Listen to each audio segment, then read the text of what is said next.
get your take on what's going on in terms of world affairs.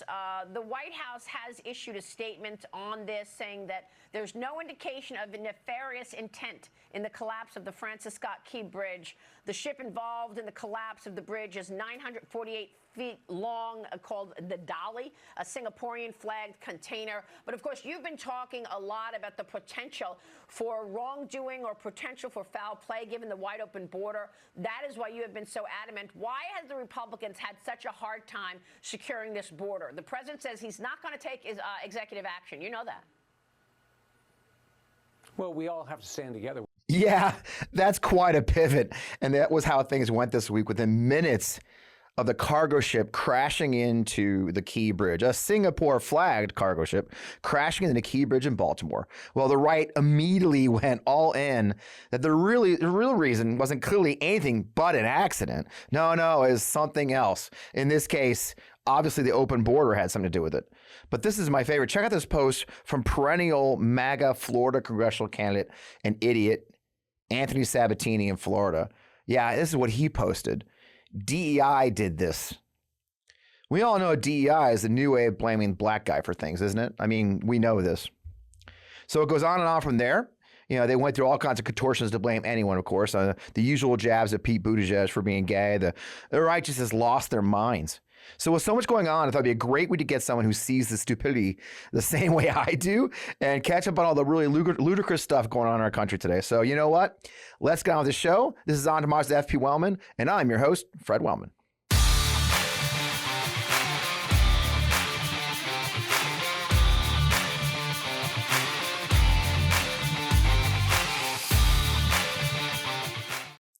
Man, welcome. As I mentioned prior to the break, I am your host, Fred Wellman. This is On Democracy with FP Wellman. I'm so glad you're here. It is, I say every week it's a crazy week. It is a fucking crazy week this week, okay? And for that, I thought I'd bring in one of my crazy friends. Cliff Scheck is the Daily Observer Today's Politics on his own Blue Amp channel and on YouTube. 2020 Biden campaign ad writer, CEO of Blue Amp Strategies, best-selling author. Jesus, man. Daily Beast contributor. Cliff, welcome to the show, man. It's great to have you on the show. Hey, man. Really good to be on the show with you. Yeah, so, man. Thanks. So, I did the clip. You saw I did the clip about the Key Bridge collapse, which is a tragic accident. It looks like 6 construction workers weren't able to get cleared in time. So those may be the only deaths. And immediately they blamed what was it? DEI, open border, infrastructure bill. That was a good one. I saw that one. Something. I mean, what do you make of this? How is it not gun control and abortion too? I'll look. I didn't do enough clips, I don't think. Right? I mean, that's the next thing, isn't it? I mean, these people are such... I do. I mean, they're going to say they're stupid shit right now, and we're going to mock them as we deserve to. And you saw that Biden tweet mocking Trump. Like people like you and me, I feel like we've been out there pushing the Swalwells and the Plasketts and the people who are so good in the House. We've been changing the culture of our party where we rip them, mock them, and make them look like the idiots they are for these things. Yeah. My worry is more the future because, Republican elites are willing clearly to say anything, do anything, doesn't matter who it gets killed, doesn't matter what it gets people to believe. Yeah. And insane, right? Like DEI caused the bridge. I don't know if you know this. I think DEI also caused the extinction of the dinosaurs. Yes. And I'm pretty sure that it caused the Norman invasion in 1077? I don't know. These guys will just make up anything, say any stupid thing to have it fit in there. And that's why, you can't, which we're going to get into here. Yeah. This is the reason you can't have Ronna Old McDonald. You can't have her. Ronna Old McDonald on your show. A famous clown, but well done. Thank you. I love that I messed up and it turned into a decent joke. Exactly. But they need to be over here separate from the sane people. Right. And they can't be allowed to cross that line to where sane people have real adult conversations. Yeah. Because if they do that, then they're going to infect. I look at it like a zombie infection. I really do. They will infect our whole society. And we will. Democracy is based on enough people who have real information and can use reason. And they're breaking down the number of people who that is every day with these stupid fucking things. Well, So, I mean, and it does affect everything, Cliff. I mean, Cliff, it does affect things, right? I saw another clip. I didn't want to run. I could run a million clips of this week. Sorry, this week.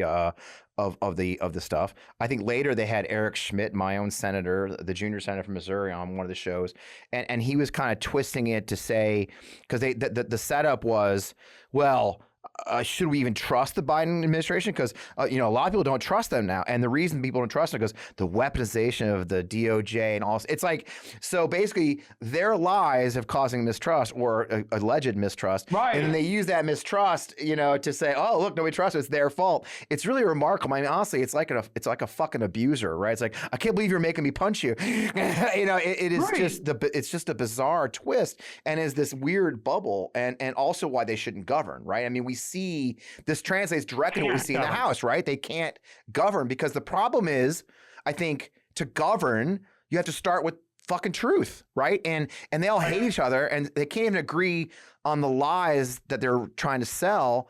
And thus, I mean, do you think that's part of the gridlock in the House? That just this ridiculous, oh my God. Look, think about, it's like a big moron loop, right? Like you make up stupid shit that didn't happen. Hunter Biden met with Darth Vader on the planet Vulcan, to accept money. And then the end result is then they rely on that later. They're like, see, that's why the bridge fell, because Hunter Biden met with Darth Vader on the planet. Like, it's their own self-serving crap. Right. And of course they can't govern because they're children. I mean, I honestly think if you want to understand, particularly the Republicans in the House, but the Republican Party, the MAGA faction, which is now easily 80% to 90%. Right, it's mostly, right. We used to say it was a minority. Yeah. Read Lord of the Flies, because I think that is your best example. There are a bunch of children and bullies forming little gangs to pick on each other. Matt Gaetz, I mean, look, am I glad that Kevin McCarthy suffered so much? Yes, because he's a sellout and he's a piece of shit. But you know what? Like, the reason he was thrown out was not because of anything he was doing. It's because Matt Gaetz doesn't like him. And Marjorie Taylor Greene doesn't like Mike Johnson because Mike Johnson's the one who kicked out Kevin McCarthy, who was going to elevate her. So now she's trying to kick out Mike Johnson. I mean, they're a bunch of they're like kids fighting over a swing. And they're fighting over the same lie. And it's funny how the issue is they all won't back the right lies. I mean, that's the punchline of the whole thing, right? I mean, it actually goes to Ronna McDaniel, or Ronald McDonald, we may call her. Right? Ronna, her big thing was she did perpetuate the big lie. But in the end, she didn't perpetuate the big lie enough or the right way, right? I mean, in the end, that was her cardinal sin. After doing it for weeks. She didn't lie enough. And it goes back to what we just talked about, the DEI from the crash. The lie, of course, you have when you pile nothing but lies, there is no truth. And now you're arguing over which lie is the right lie. And she ends up on NBC. And it's funny to see these guys all gnashing their teeth and clutching their pearls that she was kicked out of NBC so quickly. Less than one Scaramucci, I believe, right? There's about a third of a Scaramucci. Well, I offered to do this. Lies. If NBC would hire me, and I think this is very fair, for $5 million. Oh my gosh. I'll be the guy, and the name of my role is Don't Do Stupid Shit. So when they're going to hire Megyn Kelly, I can go to them and say, it's going to cost you $60 million. Don't do stupid shit. When they're going to hire Ronna McDaniel, I can go to them and say, she's going to sue you and she'll probably win millions because of the dumb contract you were with her. Don't do stupid shit. And if they would pay me $5 million a year for that, they would save so much money. So that's my pitch to NBC.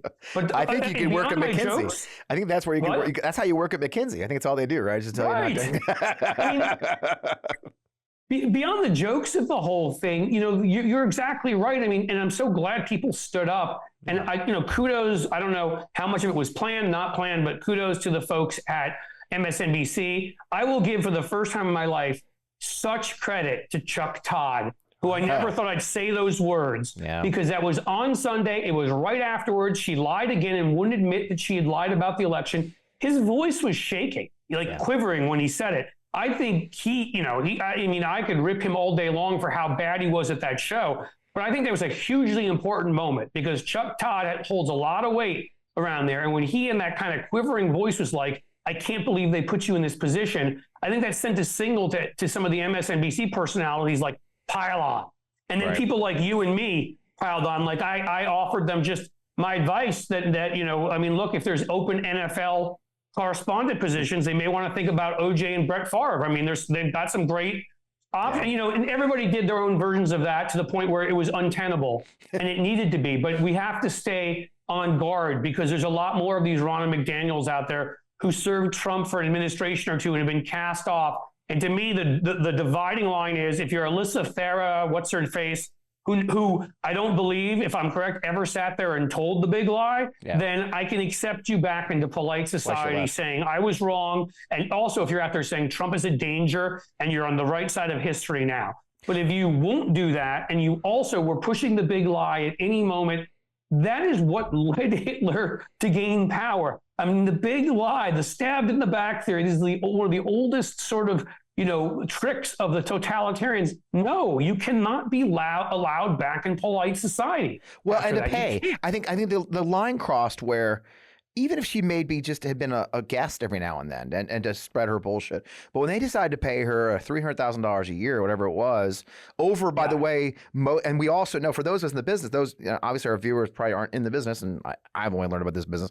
Most of the people you see is these regular guests. It's funny how often, like my friend Rena Shah is accused of being paid hundreds of thousands of dollars to go on TV. Believe it or not, majority of the people you see going on these panels, going on TV, are not paid contributors in any way, shape, or form. So first of all, overwhelmingly majority are not. I almost thought of writing a book, Fred. I mean, seriously, about the stupidity of it. Between about 2002 and when I moved to Ohio, and then they were like, "Oh, we have to do a satellite link. We're not going to do that." You know, so at that point, it was only when I wrote a piece for the Daily Beast and went really big once or twice. O'Donnell had me on or whatever, but between about 2002 and 2010, 12, around there, I must have done 75 to 100 hits. MSNBC, CNN, fewer than that. CNN a few times. MSNBC and Fox a ton.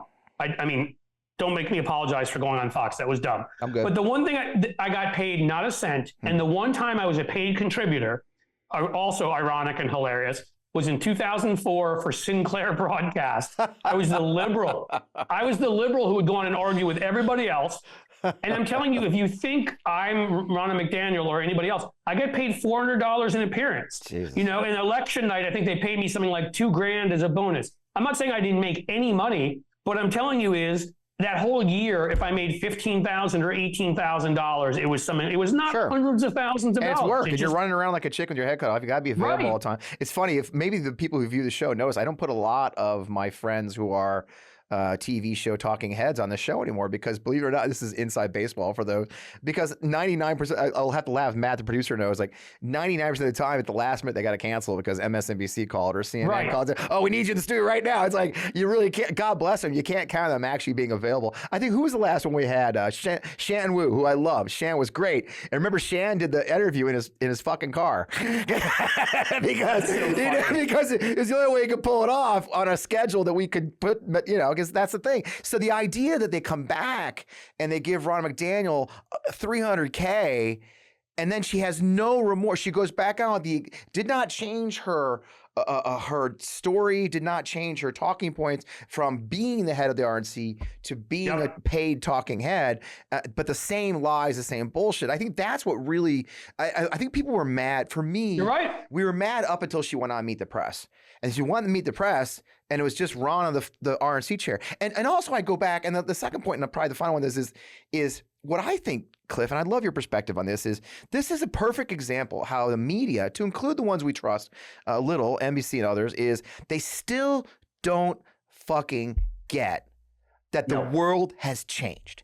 That the Republican Party is not a party that's just, you know, tight on taxes and believes in fucking freedom, right? That this is a authoritarian movement that doesn't believe in truth, doesn't believe in democracy, okay? Because I guarantee you, just watch the comments in this video, are going to get at least 3 fuckers who come on and go, oh, it's a constitutional republic, you libtard, you know, boo, you know, and it's just the same shit. And so it just, to me, this entire episode just goes to, well, we always hire, everybody fights over the last, the last party chair. Michael Steele was the last one. I think got it's just traditional. The White House press secretary goes right into the media. This is the way it's done. But the world has freaking changed. And so when she came out, they said, "Oh, we're going to do the exact same playbook," because there was a competition to get her. There was a food fight to get her on their network. So I don't know who else competed, but I know that was reported. I think Puck or something. I think reported. CNN had some interest. I saw, but I mean, I don't know how they don't learn. I mean, if you want me to answer now, I have a few quick perspectives on it. One is, I don't know how they haven't learned. They're not going to get any viewers. CNN imploded. The ratings have never come back. It was a joke. Chris Licht was a joke. Mm-hmm. The whole point is that the MAGA universe is not watching CNN. A lot of them aren't even watching Fox. Yeah. They're watching far-right garbage, Newsmax, RT, propaganda from, online propaganda from various places. So MSNBC or NBC, you're not getting them. If you want to get Adam Kinzinger, or Fred Wellman type former Republicans, the way you get them is the same way you get me, because we're all in the same place now. We may disagree on some issues, but we all agree on the paramount importance of democracy, of our Constitution, of remaining a republic, of all these, of having freedoms, of everybody voting, there's a lot of things that we all agree on. And so you can have plenty of Republicans. Put Kinzinger on there, or maybe he's already on somewhere. I think he is, put somebody like that, and we're fine. But why would you pander to MAGA, who's never going to watch you anyhow? So that's the first thing. And the second thing I'll just say quickly is, for me, I'm glad those MSNBC personalities did that. But back in the days when I did the Sinclair thing and all that, I wanted to be on MSNBC. I wanted all that. Yeah. I've now made it my mission, which is, if you see media as one of the biggest problems with where we are today, and NBC just proved it again, then I need to have the freedom to rip the living shit out of them on everything. So my whole view is, if they want to have me on sometime to talk about something, they can, but I don't want a contract. I'm not searching for a contract. I like spending 8 o'clock at night with my 2 sons. I'm not interested in it. And so I have the freedom to say what I really think about any of them. And I like that freedom. That's a good point. Well, that's a great place to take a break. Say hi to our sponsors, and we'll come right back. The older I get, the more I find myself wanting to be more intentional about the way I live, eat, and take care of my body. Mosh is a company founded by Maria Shriver and her son, Patrick Schwarzenegger, with a simple mission: to create a conversation about brain health through food, education, and research. Now, Maria's father suffered from Alzheimer's, and since then, she and Patrick have dedicated themselves to finding ways to help other families dealing with this debilitating disease. Mosh joined forces with the world's top scientists and functional nutritionists to go beyond your average protein bar with 6 delicious flavors. Each Mosh bar has 12 grams of protein and is made with ingredients to support brain health, like ashwagandha, lion's mane, collagen, and omega-3s. They also have a line of plant-based protein bars that come in 3 delicious flavors of their own. But here's the best part to make you feel good about this company.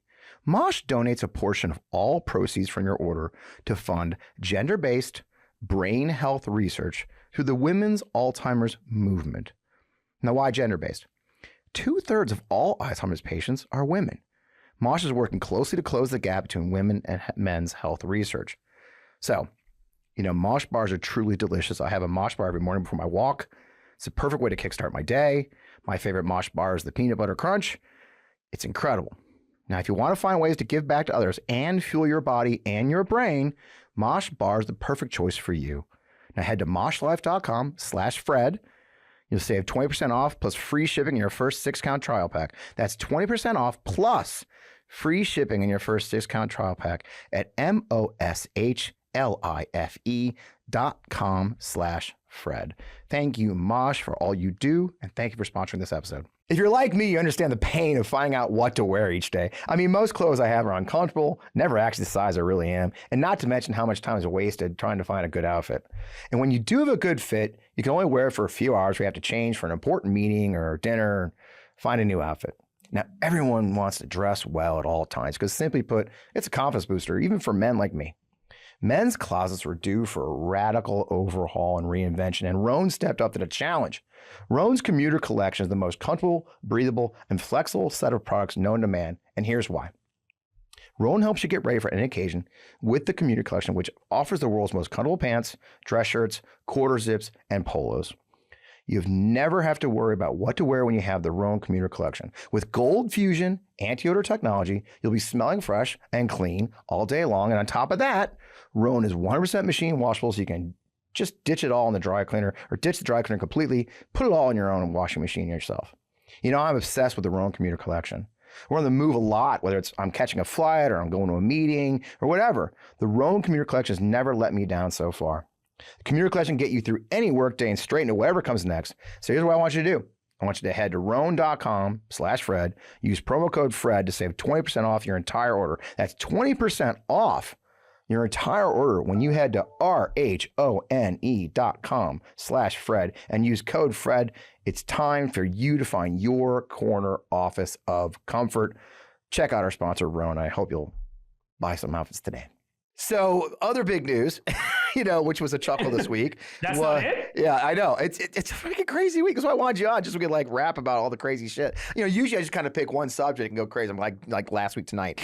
But this week, I mean, how can you, right? So I was up chuckling last night because the big RFK Jr. vice presidential launch roll out. He rented most of a Coliseum in Oakland and nobody was there. I think it was 2.5 hours, Cliff. It took him. All the networks were cutting out because he just kept talking. And of all the people he announces, a woman named Nicole Shanahan. And I frame it that way because no one knows. I mean, it's hard to find pictures of this person. There's one important factor about her, which is why he picked her. Well, two. One is she was Sergey Brin's wife, so she has lots of money to help him get independently on ballots. Yep. And two, she's attractive, and judging from his past experiences, where I'm sorry, but we're just going to all tell the truth here. Yeah. One of his wives committed suicide, and her friends and others and numerous sources said it was because she found his little booklet where he kept a list of all of his conquests, including her friends, their common friends, famous people. I mean, what's her name? Cheryl Hines married him after that. I never understand these things. He's a hollow husk of a person. And the one thing I can say is I met him at a client's conference doing some stuff for trial lawyers. I want to say about 7 or 8 years ago. He was charming. He was nice. He was, but the one thing that it seems to be with all of these guys they have in common when they become part of what I would call the broader MAGA universe, denying vaccinations, denying that Russia is the aggressor in Ukraine, saying these crazy anti-Semitic statements, all the other stuff that RFK has fallen into away from when he was environmentally active and all the stuff he used to do, is clearly he has mental and emotional issues. Clearly, he was on heroin for 16 years. Jesus. That does things to you. I'm not going to claim to be a doctor, but the one thing the MAGA movement has, which is really sad, is we don't know what percentage of them, I'd love to know, are actually mentally ill. Yeah. I mean, people forms of paranoia, forms of just uncontrollable anger, all these other things that people get diagnosed with. This is what the MAGA movement attracts. Yeah. And that's how you get people that you used to look at and be like, they seem like a normal person, and they end up on the crazy train. So now he's got Nicole Shanahan. I think she's a lawyer, and she may be a very good one. So I'm not going to I have no idea, but that's not why she's there. No. She's there in any case because she has a lot of money, and quite likely because he wants to bet her. I have no proof on that, but I can look at his past history and say... I want to make it clear to the lawyers. I didn't say that. No, but you're right. I said probably. In my opinion. I have no proof of it.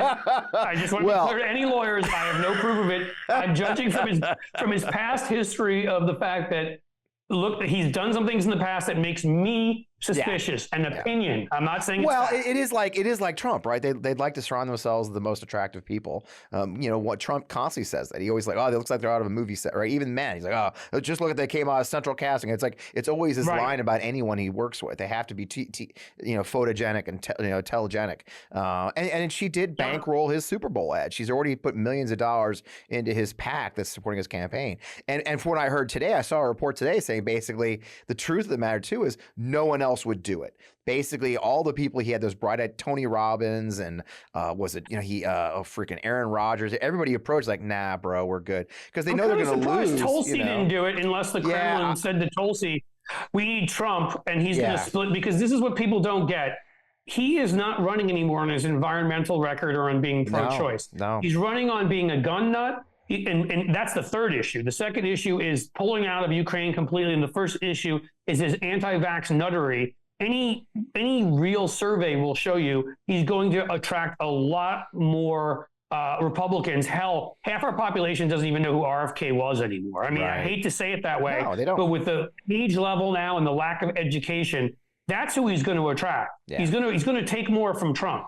Yeah. So in the end, I hope she does get him on some of those ballots, because he will be out there yelling about vaccines, and Trump will have to try to defend the fact that he got a vaccine. It'll box him in a corner. Good luck there. Yeah, and it's kind of like when you have a libertarian. I mean, I love when libertarians join my races. It's like, okay, because libertarians take away Republicans every time. It's like, it's That's funny. right. Take that 5%. Go ahead. Off You want to go for it, because Republicans love to say they're libertarians. They don't really do any research on the candidate. Oh well, I'm not really a Republican. I'm a libertarian. Like, oh, whatever, dude. And same thing with him. Libertarian is the way of saying if you're embarrassed to admit you're a Republican, that you're a Republican. That's it. So, and then of course you got Trump. I don't know if you saw Trump actually start attacking RFK already on True Social, which is obviously that should tell you what that's it. Telling them. Oh, he's just a far left Democrat. He's scared. He's scared of RFK because he knows because he can take a look at. So he's got to paint him as a Democrat. He's got to paint him as a Democrat. He can't.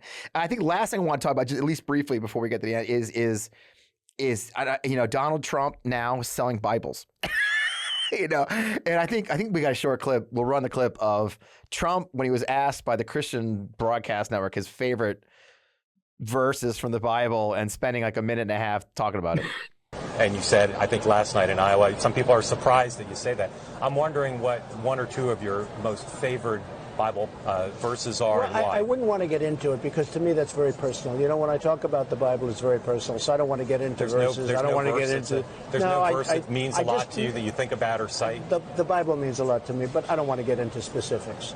Even to cite a verse that you like? No, I don't want to do that. You're an Old Testament guy or a New Testament guy? Probably equal. I think it's just an incredible. The whole Bible is an incredible. I joke. Very much so. They always hold up the Art of the Deal. I say my second favorite book of all time. But I just think the Bible is just something very special. Anyway, so my favorite part of that clip is when they ask him, like, are you a New Testament or Old Testament guy? He goes, oh, I like both. I like both. he has no idea. Testament. I like both those testaments. They're great testaments. What I wish somebody would do, and this is coming from a non-Christian, but someone who went to Episcopalian school for 10 years. There you go. Well, there you go. Is I wish someone would sit there and make him answer for the story and other Republicans of the Good Samaritan, right? And explain their policy on immigration. Yeah. I wish they would make them explain about Jesus sitting down with the lepers and the least among us and the poorest, and then explain their budgets. I really wish our media was a real media and would do those things, because they have stolen and co-opted this persona of somebody who actually was nothing like how they portray him to have been. Yeah, and it's funny. I mean, that's asking too much, clearly, because they can't even take a look at Ronna McDonald's and decide that she doesn't belong on the air without us having to tell them. Well, and that's the thing, right? And I think I saw a tweet today that was it Nigel Farage, one of their conservatives over in England. God. He's not going to go to church anymore because it's too woke.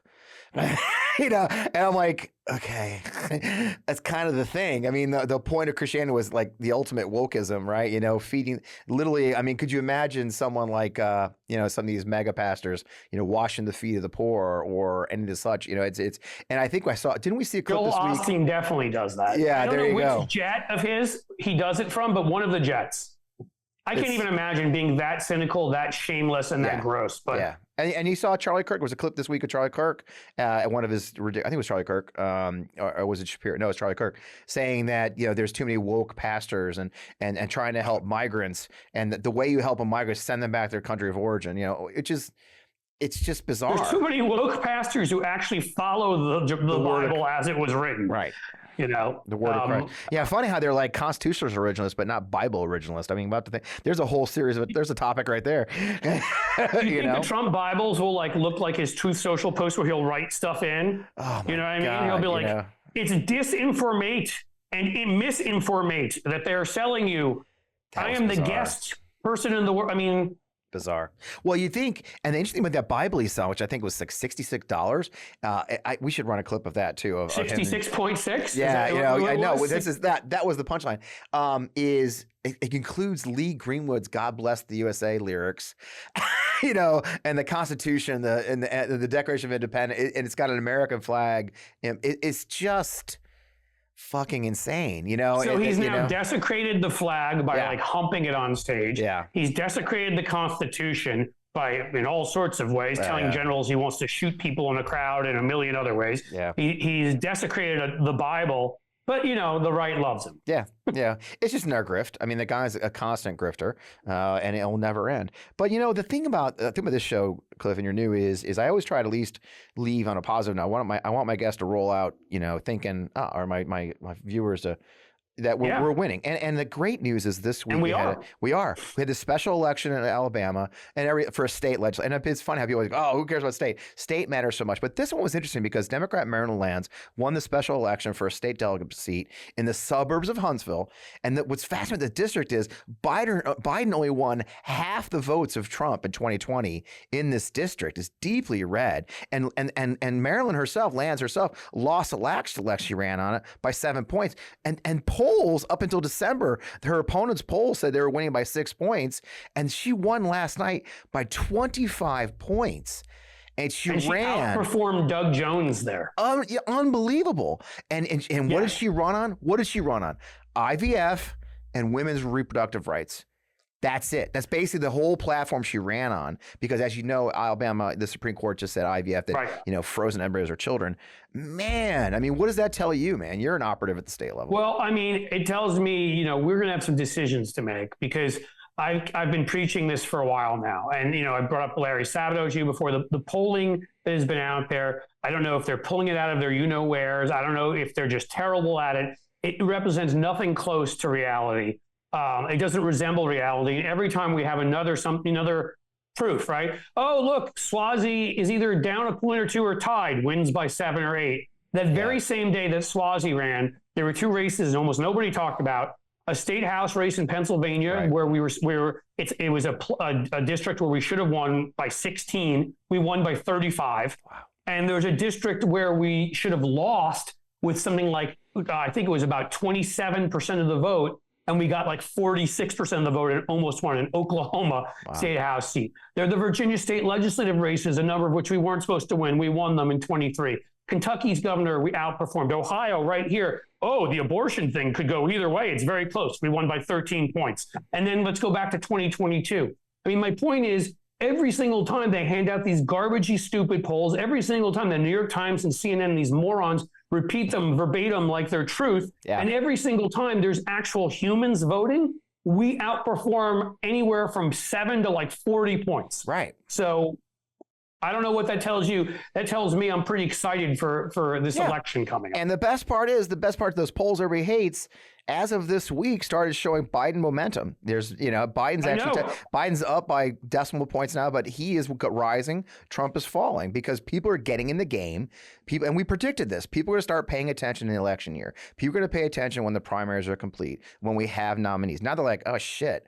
And the funny thing is all the fucking belly aching about, oh, Biden again. What they really are, but the average American is saying, oh, fuck, Trump.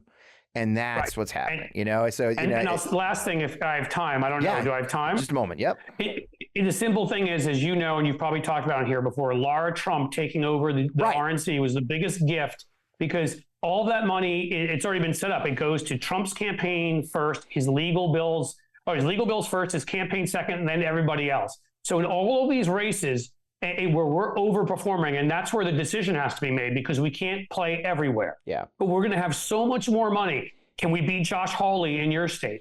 You know, I think Sherrod Brown now with Bernie Moreno, absolutely. If we work hard and do it, we'll hold on here. Yeah. But can we pick up and knock off Rick Scott and Ted Cruz? Between them, they've never won by more than 2.5 points. Rick Scott's never won by more than 1.2%. 10,000 votes. 3 races. Yeah, 10,000 votes last cycle.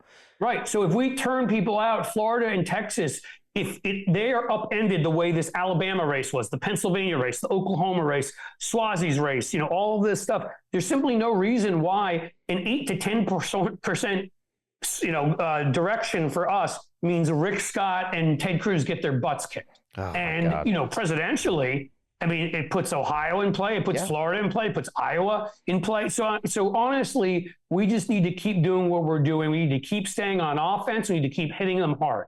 There you go. And that's, you beat me to it. Exactly it. It's not going to happen on its own. And I tell my viewers all the time, it's not going to happen. In fact, we can't sit on our laurels. We can't pull a 2016. Let's be honest. We cannot assume we're going to win. We run like we're 10 points behind. Always, always, always. And for you viewers, that means you get in the fight in your local. We talked about Moms for Liberty last week of the show. We got Cliff here. You get in the fight, find a race, find a way to help, write postcards, write emails, every campaign. Hell, I was just on the DNC's website. Donate, knock on doors. The DNC has a great, you can go to the DNC's website and go to how can I, you would not believe, I was just looking at this page the other day in a meeting I was on, the number of ways that the average American can just plug in. The DNC has their website where you can make calls just sitting from home. You can just sign up to make calls and help other voters. So you can get involved, but bottom line, what Cliff and I both agree on is we are winning, but we're only going to win if we keep fighting. And it's just like, you know, I talk about it a lot, right? I'm an old soldier. Yeah, we may win the battle, but the war won't be won till it's over. And so we still have a war to fight. And that's the thing is, also, you know, I'd say quickly is there's, you know, look, any single one of us would take a win by one vote and walk away with it as long as Trump loses. Yeah. But there's winning and having Trumpism go on. And there's winning by the kind of margin, knocking off the kind of big name figures, the Lauren Boeberts and Ted Cruz's and whatever, that does such damage to their psyche that MAGA falls apart. And maybe, just maybe, we get the remnants of a normal center-right party again. The only way that's going to happen is if we crush them. Agreed. That's the only way. Except utter defeat. Well, I want to let you go without telling you, where can our viewers find you? Where can they sign up to watch your videos? Tell us, where can they find you, brother? Well, you're kind enough to share the Blue Amp channel, but we are rebranding within a week to Cliff's. We're going to be Cliff's Edge, which fits in a lot of ways. I like it. But it's at C Schechter, C for Cliff, and SCHECTER. You can find me. We're almost at 40,000, so please come subscribe. We do a lot of videos. You can find me on Twitter, where I am less often now, at Cliff Schechter. And because I'm an idiot and clearly I'm a branding guy that wants to make it as difficult as possible for you, at Cliff D. Schechter on Threads. Those are the three places where you can find me. And I'll sneak my way back onto Fred's show again. I love it. He doesn't. Better than hanging out alone. I love to have company. So I appreciate you, brother. Thanks for everything you do. Thanks for promoting our channel when you do. And let's keep up the fight, brother. Well, that was a fun show, wasn't it? Cliff's a great guy. I love hanging out with him when I can. I've been his show a couple of times. It's actually the first time I had mine, so we'll have to do it again sometime. You know, folks, we are in the heat of the battle. We're in the heat of the election season. Our general election for the president is set. Primaries are occurring all over the place. We've already got reports that there's Republicans running unopposed in some places across the country, while in other places, we're putting up a fight. Here in Missouri, at the state level, they've seen a dramatic double-digit increase in the number of candidates that will be running, Democratic candidates running for state house, the biggest in decades. I understand my friend down in Arkansas, Chris Jones, has got a candidate for every single congressional seat, so there won't be any uncontested seats in Arkansas. So it's more important than ever, I think, that we help those Democratic candidates and nominees and get the funding they need. As we've talked about before, you know, 120 of them or 126 Republicans ran with an opponent who barely had enough funds to compete with them last cycle. We want to see that end. That's why I'm so proud to be chairman of the Forgotten Democrats. We are really ramping things up. We had a great town hall last week talking about Ukraine with some great questions and answers from our audience that joined us. It was fantastic. You can easily join our movement. You have a lot of options. You can do a monthly donation, which we love, so you're a member, but you can do a one-off donation. We could use the help, and that money goes directly to candidates to help them run for office in a unique model that sort of crowdsources across multiple candidates who need the most. The people who need money the most get it first. And that's what's wonderful about the Forgotten Democrats model. The easy way to sign up, you can join our email. Just text Fred to 3377. 777. That's 33777. Again, Fred to 33777. Or just go right to ForgottenDemocrats.org. We'll put the website up here on the screen. That's ForgottenDemocrats.org. Throw in some money, join our email list, join our movement. We're going to put you to work as we get close to the election. I'm thrilled to be a member of it. It's great. As always, you can find us right here on the MeidasTouch Network. You can find us on the On Democracy podcast on YouTube. Our little channel is growing. We're throwing some great content up on there. So I'd love you to join us there as well. You can find me still on X and Twitter because that's where the fun stuff happens. When I say fun, I mean crazy shit. But I'm FP Wellman there. And of course on Threads, FP Wellman Official on Instagram. I would love you to check out our Substack. It's fpwellman.substack.com. We are doing some great content there. We're putting our videos up there so you can get them early, putting up some of my thoughts on my experiences in the world as well as politics. So join us wherever you can find us. It's always great to have you here. It's always great to hear from you. I always say at the end of every show, make sure you leave a comment, leave a reply, say hi. I'll try to say hi to you too. Sometimes we get thousands of them, but I love you guys saying hi to me on the comments on YouTube. I do check it out. In the meantime, as you heard, we're in this fight. We're in this fight together, and we're winning. But the way we're going to win is doing the work, and the work comes from people like you, stepping up locally, stepping up at your state level, stepping up for your favorite congressional race, whatever it takes. Get involved in our democracy, and we will save it. I'm Fred Wellman here at the MeidasTouch Network. I can't wait to see you next week.